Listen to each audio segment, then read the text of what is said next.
Hello everybody, my name is Shakila Dada. I am the Director at the Center for Augmentative and Alternative Communication at the University of Prétoria in South Africa. With me I have my colleague, Ms. Constance Ntuli, and she'll introduce herself. Hello, my name is Constance Ntuli. I am born and bred in Mamelodi East in South Africa. I am working at the Center for AAC. Great. So, Constance, we're going to have a little bit of a chat today to share with some of our colleagues about, what you do at the center. We know we're going into AAC Awareness Month, and a lot of the work that you do is related to creating awareness about AAC. Are you able to perhaps share a little bit about what you do? As we all may know, October is AAC Awareness Month. I would like to share with you how I continue raising awareness during the year.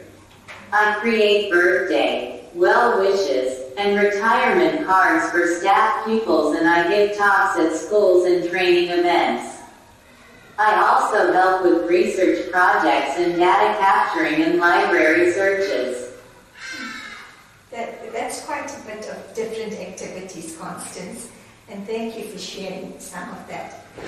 We'll talk a little bit more about the research project a little bit later on. But before we move on, is it possible for you to talk to us a little bit about your AAC system? So to just give us a bit of a background about your system. Now I am using the Speech Assistant app. I use it daily. I love it because for me it suits my character and has that adult feel. Speech Assistant AAC is a text-to-speech app designed for people who are like me, speech impaired. It is a free app on the Google Play Store. Okay, that's quite helpful, and I think quite commonly used in South Africa because it is not that expensive to get access to. Can you tell us about the impact of AAC on your life? So what was your journey with AAC? How do you use AAC in your everyday life? And a little bit more about yourself in that way.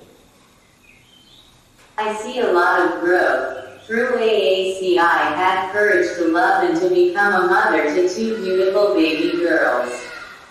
Being a mother and being loved and respected is truly amazing. I do everything is perfectly normal like a person without disability. With my AAC device I can do many things, which includes helping her with her homework. AAC has assisted me with my role as a mom to my daughters. And most important, I am employed part-time at the University of Prétoria Center for AAC. Having a job as a person with disability is great because I get to have my independence and I am able to provide for my family. And it is not easy to get a job these days, especially when you live with physical challenge. I get to be an advocate for a person who uses AAC. Okay, sure, that's quite interesting. So you're obviously a very busy person, Constance, both a mom and you working part-time, etc. But obviously using an AAC system has given you access to certain opportunities, and you'd like to advocate for others as well. In terms of using AAC, are there any challenges that you experience? The challenges I face now are when we have load shedding, or when in our township they stole electricity cables and we go for days without electricity. Then I cannot charge my phone and the battery dies on me unexpected as well. Or when my phone gets stolen because some people don't know how important it is for me, this phone. For them it may be just a cool gadget, of which for me it is a part me.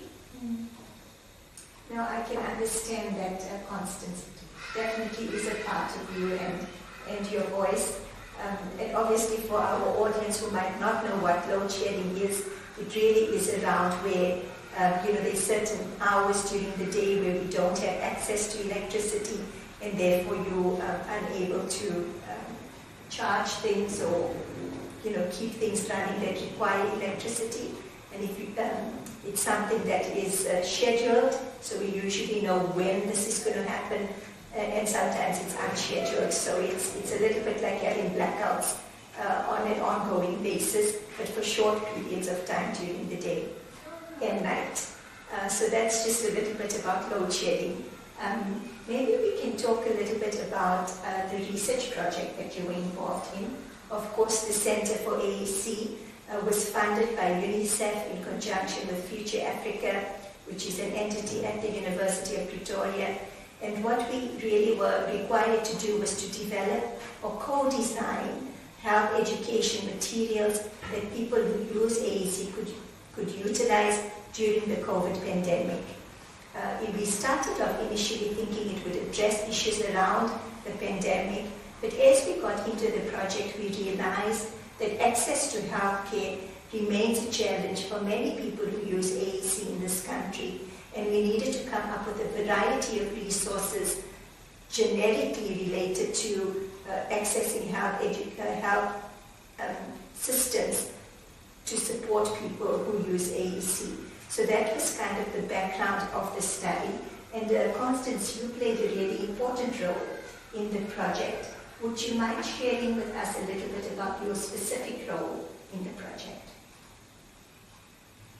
I am proud to have worked on this project funded by UNICEF because I was responsible for helping to develop the graphic symbols used on the communication boards.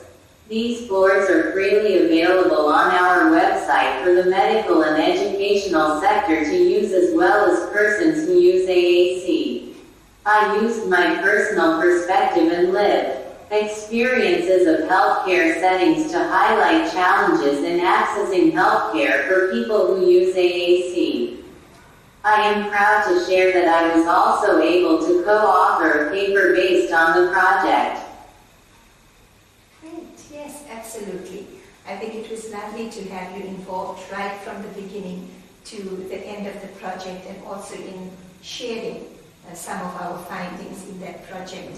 I think together with the team, there were many other youth who used AAC who also helped us in the co-designing of the project, and you kind of facilitated some of those discussions as well, created awareness as well by presenting our project at the UNICEF, if you remember, the Youth Day celebration. So I think it was really a critical role that you played. And I think we can encourage people watching to also go onto our website and see some of the resources we've developed. The communication boards are quite helpful. We've also developed a variety of social stories, which are really small animated videos that explain aspects like what is cerebral palsy and different parts, what is healthy eating, how to take care of your mental health. Those are really short clips that can easily be shared, downloaded and shared. They are available in English and also in other South African languages, up to 6 different languages, but those are South African languages, but perhaps those resources will be of some assistance to others as well. So Constance, going forward, what is the way forward for you? What would you like to do a lot more of, and what would you like to be involved with in your future? I would like to see myself being able to speak for the voiceless on an international level and helping medical care center have more knowledge about AAC.